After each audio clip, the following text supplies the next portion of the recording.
vigilante el monte con las alas coloradas. Buenas tardes, hoy es 19 de marzo del año 2021 y estamos a un año exactamente de que se da el primer caso de coronavirus aquí en México. A un año, cerca de 200,000 personas en el dato oficial han fallecido. Creemos que son más, pero nos quedamos con este dato. Y hoy vamos a estar platicando con Arturo Ortiz Negrete, promotor cultural de aquí del municipio de Ciudad Nezahualcóyotl. Arturo, buenas tardes. Buenas tardes, Francisco. Como mencionaba en el video pasado, esta cosa es la que nos protege del coronavirus. Pero para que se nos pueda escuchar en la entrevista, nos vamos a retirar, manteniendo la sana distancia. Y vamos a empezar esta entrevista.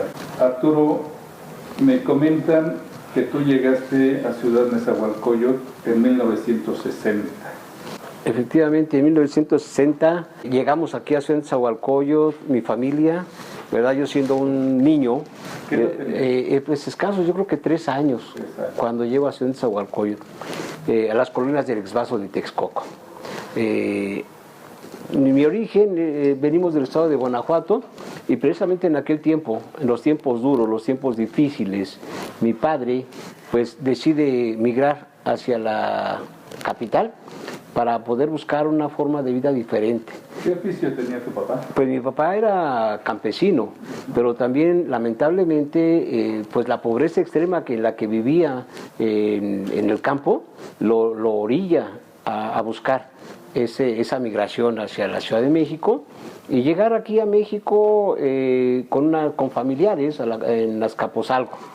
De Azcapotzalco duramos poco tiempo y agradezco mucho a mi padre que tuvo esa visión de no traernos de un lugar a otro, sino que llegamos a Azcapotzalco, de Azcapotzalco a la Colonia Puebla, cerca del Metro Zaragoza, y del Metro Zaragoza venirnos. Y digo, yo tengo mucho que agradecer porque gracias a esa visión que él tuvo, el sacrificio de buscar esa alternativa para los hijos.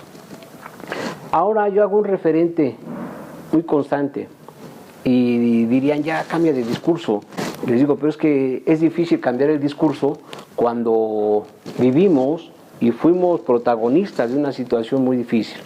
Comparto y les digo que aquí cada quien llegó, los familiares, las personas que llegaron a Ciudad Nezahualcóyotl, llegamos como Jacinto Zenobio, buscando el paraíso, para encontrarnos tarareando después a Alí Primera con sus techos de cartón, que era el reflejo de estos lugares, de las casas en las que habitábamos en este lugar.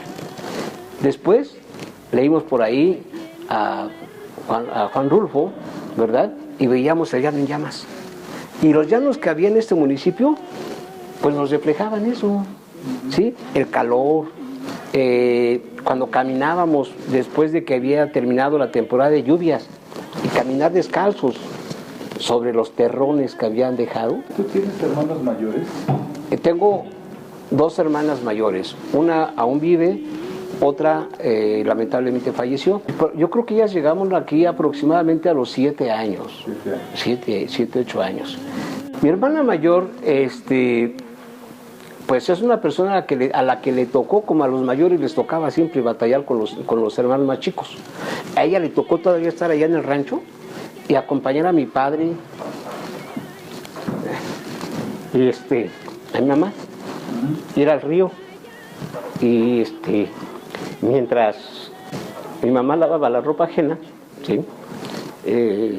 Mi hermana nos cuidaba a nosotros. Mi madre nos comenta que llevaba la ropa de nosotros para usar el jabón de las personas y meter ahí la ropa de ella. O cuando la contrataban para hacer tortillas, igual. Nos llevaba a nosotros para, mientras ella estaba torteando para los señores de la casa, pues nos daba a nosotros el taquito, ¿no? Y a mi hermana le tocó esa parte. Fue lo más difícil que toca a ella, ¿no? Mi hermana actualmente es enfermera en el Hospital Juárez. Precisamente es donde yo agradezco a mi padre y a mi mamá ese sacrificio que hicieron porque mi hermana, éramos tan pobres que nada más tenía un solo uniforme para estudiar enfermería. Ella trabajaba en ese tiempo también cerca de la Merced, en el mercado Ampudia, envolviendo dulces. Pasaba mi padre. Mi papá fue barrendero en el departamento del Distrito Federal. Iba a barrer las calles de Mixcoac. Se iba de aquí a las 4 de la mañana y regresaba, pasaba por el uniforme de mi hermana, llegar a casa en la tarde con el uniforme. Mi mamá en ese momento lo lavaba y lo planchaba y almidonaba, ¿sí? Con plancha de carbón, ¿sí? Sí. Y había que secarlo como fuera. Si era una temporada de lluvia, ¿cómo le iba a hacer para secar el uniforme de su hija, no? O sea, esos ejemplos que nos dejaron los mamás. Mi padre, pues no sabía leer y escribir. Él nunca fue a la escuela. Cuando llega a México y empieza a trabajar como barrendero, él toma su primera clase en el Programa Nacional de Alfabetización, que se implementó la cartilla de alfabetización. Y la recuerdo muy bien porque traía una bolsa de plástico en donde traía su cartilla. ¿Sí? Después de trabajar se iba a tomar sus clases de los años 60, de los 60. ¿Sí? Entonces ya cuando él tomaba su clase traía siempre en esa bolsita un pedazo de chicharrón, unas tortillas pues ya duras, ¿no? Y un aguacate. Era lo que él comía para poder ir a sus clases de alfabetización, ¿sí? Entonces y mi padre nunca nos dijo, no vas a ir a la escuela porque no hay dinero. La pobreza, estábamos en la pobreza, porque llegábamos a Nezahualcóyotl y nuestras casas, como decía hace rato, eran con techos de cartón y sin piso firme, ¿no? Era la tierra. Él vendía gelatinas, vendía pepitas y además barrendero. Cayetano Ortiz Tobar, ¿sí? Entonces, esa situación, te digo, esa pobreza que nos hizo, y mi mamá nos enseñó siempre a ser solidarios. Felisa Negrete Olmedo, finada, los dos originarios de Guanajuato, ¿sí? Eso que nos enseñaron, el ser solidarios, ¿sí? El luchar por la justicia, ¿sí? Mi padre siempre nos enseñó eso. Cuando tú tengas la razón, ¿sí? Siempre debes defender la razón. Siempre debes de ser honesto, ¿sí? Entonces, eso es algo que nos quedó muy claro a nosotros. Te compartía el asunto de mi hermana, la mayor, ¿sí? Que dentro de esa pobreza que había, ella logró ser enfermera, auxiliar de enfermera. Estudió auxiliar de enfermería, ingresó al Hospital Juárez, ahí en la calle de San Pablo y Jesús María todavía. Fue fácil que ingresara ahí. Después, con el paso del tiempo, ella continuó ahí hasta hace aproximadamente unos 20 años que ella decidió terminar la secundaria. Después hizo su preparatoria abierta, hizo una carrera, una licenciatura, ahora es psicóloga, ¿sí? Y no quiere jubilarse. En el Hospital Juárez ella le tocará ahorita, es de las primeras 10 personas más longevas en el Hospital Juárez, y no se quiere jubilar. Le digo, ya, no, ¿por qué? Pero dice, no, es que yo le dije a mi mamá y a mi papá que yo iba a entregar mi vida en el hospital. Dice, entonces, no puedo fallar eso, ¿sí? Esa es parte de una historia que digo, por eso cuando leo, cuando escucho, ¿sí? Ese tema de Jacinto Zenobio, sí, es un tema que a la mayoría de los mexicanos, y digo, son referentes que yo utilizo mucho, Jacinto Zenobio y la película del Mil Uso. ¿Quiénes de nuestros padres, de nuestros abuelos, no son el Jacinto Zenobio? ¿Sí? Y viendo precisamente como dice el tema, ¿no? Los hijos crecieron, ¿y dónde están? ¿Sí? Ya los hijos volaron, ya los hijos están en otro lugar. Menos se acuerdan de los padres a veces, ¿no? De los abuelos. Arturo, platícame, ¿tienes hermanos menores? Sí. ¿Qué me pudieras platicar de tu hermano menor? Bueno, mi hermana... ¿Cómo fue su vida? Mira, mi hermana menor, pues, después de haber pasado ya por toda la situación difícil, pues siempre a los chicos les tocó ya llegar a lo suavecito, ¿sí? ¿Qué era lo suavecito? Pues ya tener una casa con losa, una casa con piso, ya te llegaban los Reyes Magos, ya te festejaban cumpleaños, ¿sí? Entonces, pues eso era lo más tranquilo para ellos. Fíjate que también para los más chicos, el hecho de que los grandes queríamos imponer en los chicos, no salgas a la calle, no vayas para acá, no vayas para allá, siempre esa sobreprotección, ¿sí? Allá por los años 70, 80 ya, no andes en la esquina, no te vayas para acá, ten cuidado. A nosotros, les digo, y a mi hermana, la más chica, nos tocó llevarla a la escuela. Cuando íbamos a la escuela salíamos corriendo y a ver cómo llegas, ¿no? La famosa marcha de Zacatecas, ¿sí? Que ya cuando escuchabas la marcha de Zacatecas es porque iban a cerrar la puerta. Bueno, pero no había puertas, ¿no? Recordemos que las escuelas de Nesa no tenían puertas, podías entrar por cualquier lugar y llegabas al salón barriéndote. Yo estudié ahí en la Colonia Virgencitas, en la Escuela Miguel Hidalgo Costilla. Entonces había una campanita, ya tocaban la campanita y llegaba uno a la escuela, ¿no?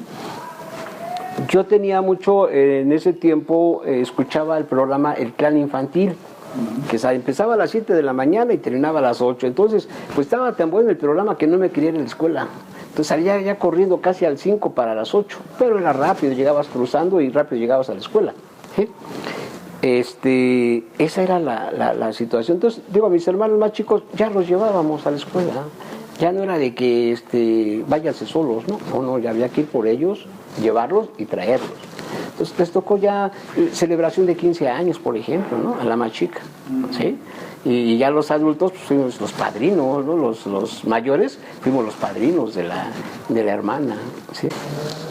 En la secundaria me tocó hacerla en San Lorenzo Tezonco, ¿sí? Fue algo bien curioso. Cruzando la Zaragoza. Cruzando Ermita Zaragoza, cruzando el Panteón Civil.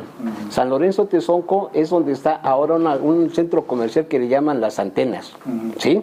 En ese tiempo, cuando yo iba a ingresar a la secundaria, únicamente había 3, que era la Calmecac, la Jicotencat y la 117, que estaba en el Distrito Federal. Pero ese año dijeron, no, pues no hay examen de admisión, va a ser por promedios. Yo era burrito, entonces mi promedio no alcanzaba para entrar a la escuela, ¿no? Para quedarme en las primeras opciones. Fui a la Calmeca a sacar ficha, fui a la 117 y después pues era por promedios. Entonces los más burritos pues más lejos. Pero no éramos los únicos, ¿eh? En ese tiempo, en esa situación, muchos de Nesa íbamos a la 118. ¿Era rico para poder ir hasta allá? Salíamos, era difícil, salíamos de Nesa hasta la Soledad, que era donde salían los camiones para Nesa, y de ahí nos íbamos a la avenida de Anillo de Circunvalación. Ahí pasaba un camión que decía Mixquic, San Lorenzo, Panteón Civil. Entonces agarraban todo lo que era calzada de la Viga, daban vueltas sobre Ermita Zaragoza, Ermita Iztapalapa. Pasaban, y después, pero cuando teníamos un peso, nos podíamos ir en un pecero de adeveras que salía en la 241, hoy Rojo Gómez. ¿Era rico para tener para tanto pasaje? No éramos ricos. ¿Cómo le hacían? ¿Cómo le hacíamos? Pues ¿Cómo le hacían tus papás? Mis papás. Ahí mi papá era una persona tan buen administrador que se dedicaba a criar cerdos, a engordar puercos. Entonces, ¿qué hacía? Ya cuando llegaba la temporada de inicio del ciclo escolar, ya tenía 3 o 4 puercos en engorda para venderlos y tener para los útiles escolares, tener para los uniformes, el pago de cuota de ingreso. Y mi mamá, pues buena administradora, ¿sí? Porque recordemos que mi papá era el proveedor y mi mamá, pues era quien estaba en la casa a hacer los milagros. Con mi mamá me tocó ir al Bordo Xochiaca porque la casa de mis padres está a 1.5 cuadras del Bordo. Mi mamá nos daba unas cubetitas e íbamos y traíamos viajes de tierra, de tezontle y piedras para empezar a echar en el patio y evitar el lodo, ¿sí? O nos llevaba a cargar agua Igual a cada quien nos daba nuestra cubetita y a donde había, ¿no? Miren, por allá hay una toma, vamos para allá a ver si hay agua, ya llegamos, no, sí, sí hay. Pero pues íbamos a la Colonia Las Flores, la Colonia Estado o al Agua Azul. Más de 1,5 kilómetros para poder venir con las cubetitas de agua. Entonces ese era el trabajo de mi mamá. Y en casa, hacer el milagro, hacer la repartición del pan, de las tortillas, 4 kilos de tortillas diario, ¿sí? Éramos 7 más los amigos, ¿eh? Porque recordemos que en aquellos tiempos las mamás eran muy solidarias. Si llegaban los amigos a buscarnos, pásate niño, y también le invitaban a comer. Sus sopas, sus frijolitos, y a lo mejor si nos iban a dar un pedacito de carne, pues ese lo partían y también le tocaba al amiguito. Porque siempre estaba allí el amiguito como que esperando la hora. La hora, ¿no? Sí. Porque en su casa tal vez su papá se había ido, su mamá se había ido, Sí. y él no tenía quien le acercar el alimento. Exactamente. Arturo, ¿tu preparatoria dónde fue? Mi preparatoria fue CCH Oriente. Sí, ahí fue donde estudié, pero bueno, lamentablemente no concluí ahí, ¿sí? Concluí en otro espacio. ¿En qué otro espacio concluiste? Pues fue una de esos exámenes que se hacen de 4 meses. Yo estuve en el CCH Oriente hasta el 6º semestre, pero hubo algunas situaciones un tanto complicadas, un tanto difíciles. Las del CCH. A veces, pues no del CCH, no de la universidad. La institución, ¿sí? Que hay ciertos protocolos que debes de seguir y a veces eres joven, eres inquieto, eres desordenado, ¿sí? Y pues tú te vas por otro lado. Además recordemos que muchos que tuvieron la oportunidad de estudiar en los colegios de ciencias y humanidades en los inicios, pues teníamos unas ideas medios de joven. Recordemos esos movimientos que se daban, los movimientos sociales en los que vivíamos, se vivían en ese momento, ¿sí? Nicaragua, El Salvador, Chile, Argentina, Cuba, la Unión Soviética, ¿no? Y luego llegas al CCH y a veces les comparto, bueno, ¿quién no quedó marcado con el libro de la madre o de Espartaco Alcide de Nerón a Nixon? ¿Sí? Y ya llegábamos ahí y lo daban en el primer semestre, ¿no? Cuando veníamos de una secundaria con otros pensamientos. ¿Pero tú militaste en alguna organización política? Como tal, política, aquí en Netzahualcóyotl, no. ¿Sí? Tiempo después participé, pero así con una militancia. Alguien me decía, oye, pero tú trabajas dentro de la cuestión institucional, oficial, por lo tanto debes de pertenecer al partido oficial en ese tiempo, ¿no? E irle a la América. Irle a la América y ser guadalupano. Le dije, pues, ¿qué crees? Que mira, soy guadalupano, sí lo voy a la América, porque también dejen comentarles que mi papá decía, cabrón, no traes ningún apunte de la secundaria, pero traes todas esas pinches firmas de los jugadores, ¿no? Porque me iba de la secundaria 117, cruzábamos a Villacuapa, a la calle del Toro número 100, donde estaba el campo de entrenamiento de la América.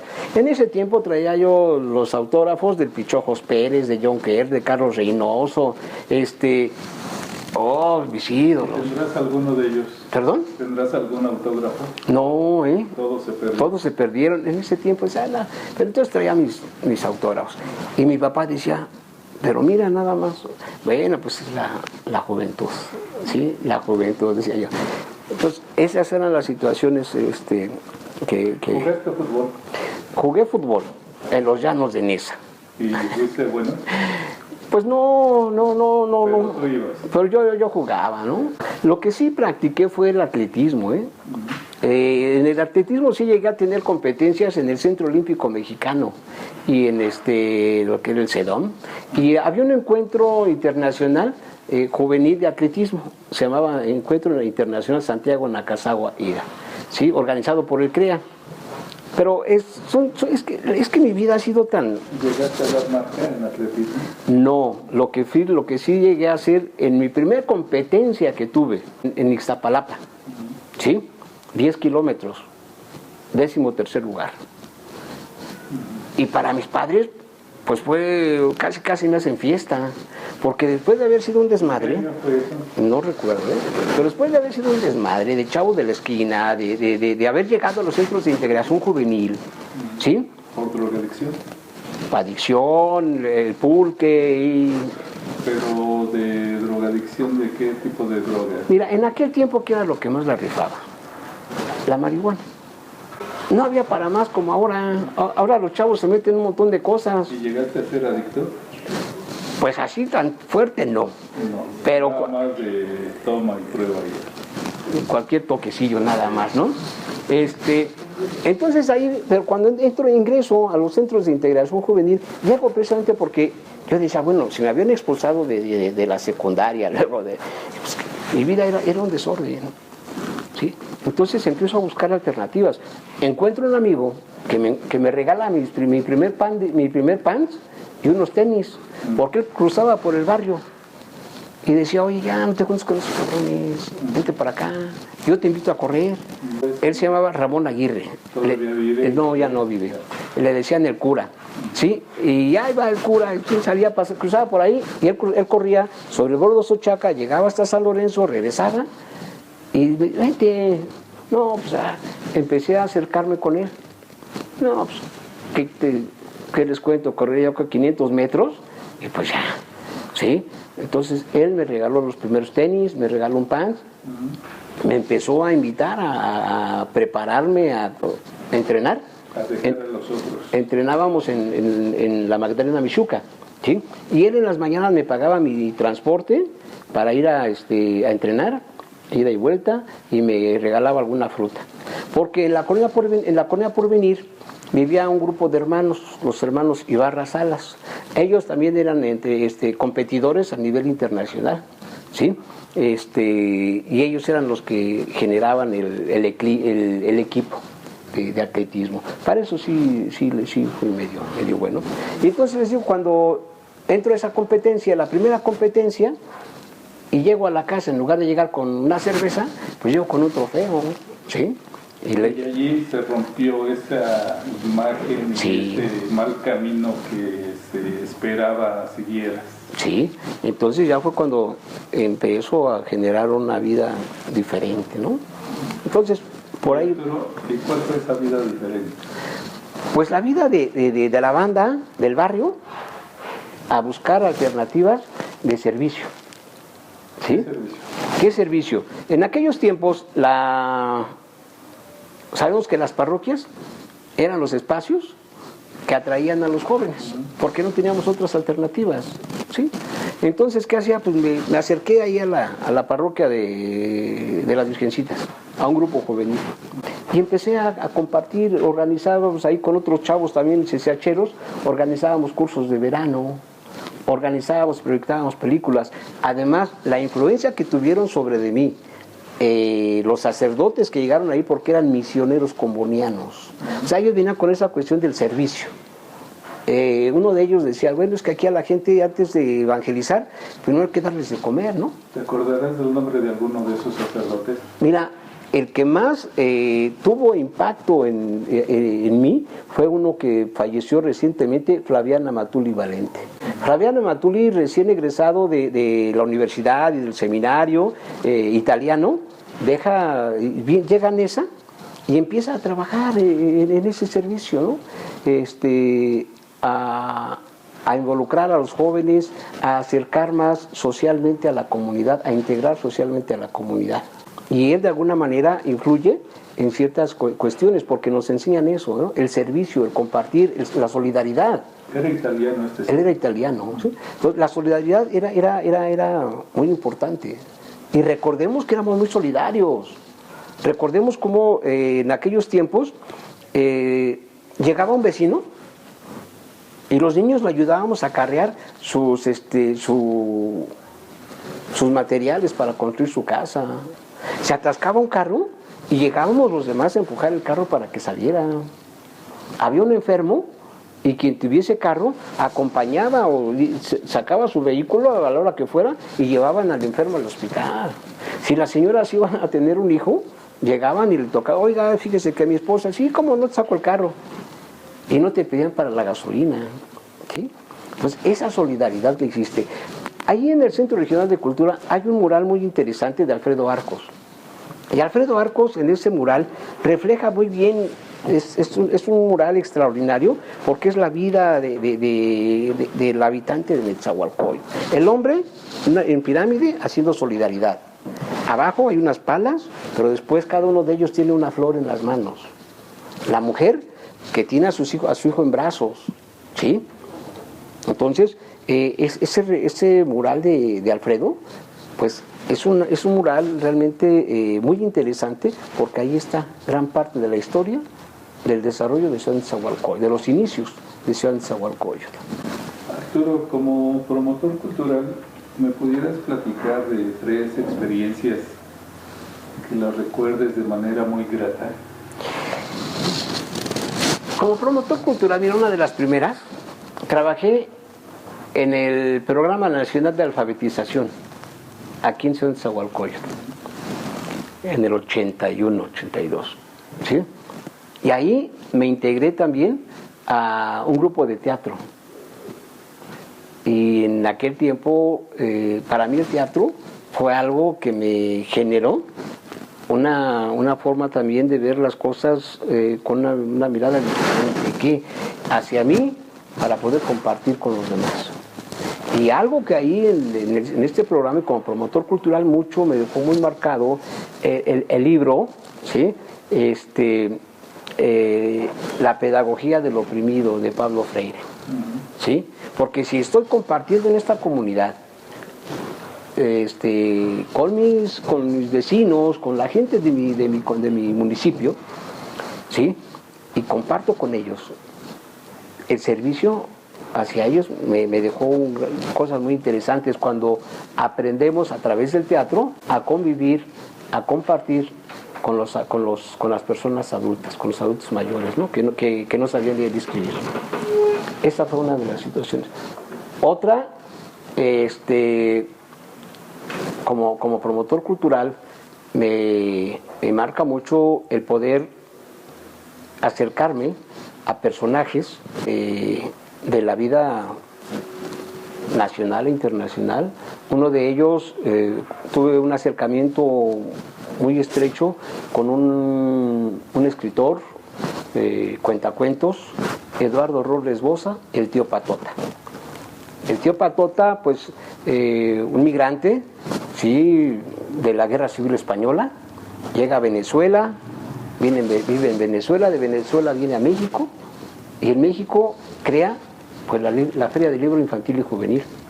Y con el maestro Eduardo, tuvimos un acercamiento muy, muy interesante. Coincidimos en una actividad, platicamos, hicimos clic, y de ahí empezó una amistad muy, muy, muy interesante con él. Y otra, la más importante, que yo considero que me ha dejado, y que es llegar a ser director del Centro Regional de Cultura, de la Casa de Cultura. Porque la Casa de Cultura la conozco desde que nació. Yo vivo en la colonia donde está, vivía en la colonia en donde estaba la Casa de Cultura. Y cuando empiezan a construir ahí, ¿y esto qué va a ser? La conocí, compartí, trabajé ahí con el segundo director, con Próspero Domínguez Trejo. ¿Sí? Fui auxiliar ahí haciendo talacha, ¿sí? Y yo decía, bueno, pues aquí estoy. Pero a veces dices, bueno, ¿qué onda? ¿Qué más puedo hacer? Y ahora dirigir el Centro Regional, la Casa de Cultura que ahora se convirtió en Centro Regional, para mí es un orgullo. Y me da mucho gusto estar ahí, porque desde esa trinchera, he podido compartir, he podido generar algunas actividades hacia la cuestión de buscando que realmente el arte, la cultura, tenga un impacto y un fin social, ¿sí? Y creo que ahí vamos. Arturo, en este remolino de años que de repente venimos desde el 60 hasta el 2021, así con recuerdos muy, muy fugaces, y a esta altura de nuestra vida, habiendo visto cómo inició Ciudad Neza, si tú pudieras, si tú fueras rey mago, ¿no? ¿Qué 3 cosas le pudiera regalar a Ciudad Nezahualcóyotl? ¿Qué le pudiera regalar primero? Yo le regalaría buscando verdaderamente una reintegración social. Buscar el fortalecimiento, el acercamiento de la comunidad.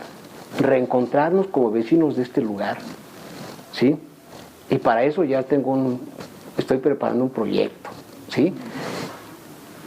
¿Qué más le podría regalar a Ciudad Nezahualcóyotl? Pues seguir promoviendo, y creo que eso lo voy a seguir haciendo hasta que me toque irme de este plano, seguir promoviendo, ¿no?, el arte y la cultura. Y además algo muy importante que tengo que regalarle a los niños, a los jóvenes, es un trabajo sobre la identidad. Sentir esa cuestión de que pertenezco a este lugar. Porque a veces decimos, no, sí, yo amo mucho a Neza, y yo por Neza, y yo por Neza, pero ¿qué haces por Neza? ¿Qué es lo que estás haciendo realmente, no? Eso implica muchas cosas muy fuertes. El compromiso, la responsabilidad que debes de tener, la lealtad que debes de sentir con los habitantes de este lugar. Porque si no tienes lealtad, ¿sí?, no puedes avanzar. Si dices una cosa, si manejas un discurso y dices otras cosas, estás muy fuera de tu realidad. Entonces, mejor, dirían por ahí, mejor calladito te ves más bonito, ¿no? Porque a veces escuchamos discursos y ya muy trillados, ¿sí? Esto de quiénes somos, de dónde venimos, a dónde vamos, cuántas cosas nos faltan. Ahora se habla mucho a nivel nacional, reconstrucción del tejido social. Reconstrucción del tejido social. Pero el tejido social no se va a hacer únicamente con palabras, ¿sí? Requiere nuevamente que cada uno de nosotros se comprometa a hacer algo, ¿sí? Pues yo eso le regalaría a Neza, ¿no? Más trabajo, compromiso, solidaridad, lealtad. Pero, pues, ¿qué más pudieras agregar a esta entrevista? Híjole, yo lo que le podría agregar a esta entrevista es que sí es muy importante que quienes nos encontramos en esta dinámica de trabajo y que decimos que es trabajo comunitario, hiciéramos realmente compromiso comunitario. Yo podría pedir eso, que nos dejáramos ya de niñerías, porque recordemos, ahorita nos vemos como adultos y parece todavía como cuando éramos niños. Ah, ya no juego con Pedrito porque se junta con Manuelito y somos enemigos. Ya no estamos para eso. Si queremos generar un cambio social, tenemos que armarnos de valor y enfrentar las cosas y trabajar conjuntamente. Porque si no avanzamos de esa manera, nunca vamos a salir de esto, ¿sí? Y Ciudad Nezahualcóyotl se sigue hundiendo. ¿Por qué?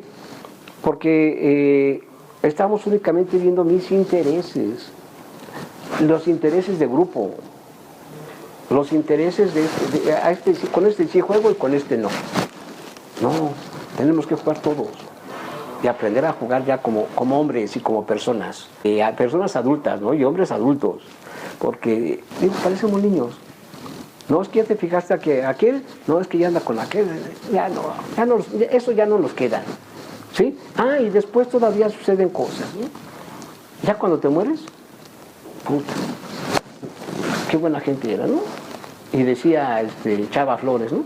Hoy te mueres, es lo único que el resultado de todos tus días, todas tus angustias, es una plaquita en una red social que dice que falleciste día fulano tal y que eres una buena persona. Ah, sí.